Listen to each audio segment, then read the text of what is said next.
తదుపరి వృశ్చిక రాశి వారి గోచార ఫలితాలను తెలుసుకుందాము.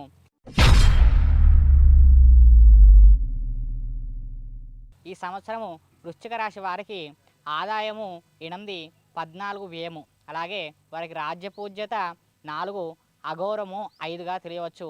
అలాగే ఈ సంవత్సరము వృశ్చిక రాశి వారికి షష్టమ స్థానంలో 1/5/2024 వరకు గురువు సంచారము చేత వారికి కొంత అగౌరవము, అకీర్తి మొదలగు వాటి చెప్పవచ్చు.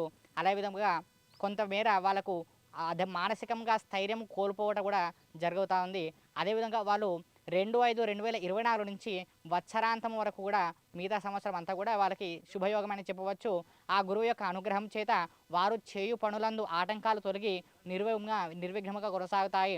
మనస్సునందు సంతోషము, స్థైర్యము, ఆత్మస్థైర్యం, అలాగే ఉత్సాహం కూడా నెలకొంటుంది.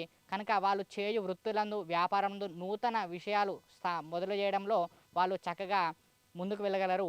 అదేవిధముగా ఈ సంవత్సరము వత్సరాంతం వరకు కూడా శనీశ్వరుడు అర్ధాష్టమ శని అని చెప్తాం కదా, అంటే చతుర్థ స్థాన సంచారం చేత అర్ధాష్టమ శని జరుగుతూ ఉంది. కనుక కొంత వృధా ప్రయాణాలు, అంటే దూర ప్రయాణాలు ఎక్కువగా చేయాల్సి ఉంటుంది.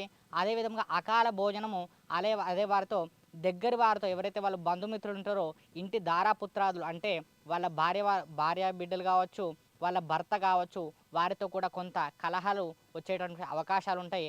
అలాగే కొంచెం వ్యసనాలకు లోనయ్యేటటువంటి అవకాశం ఉంటుంది.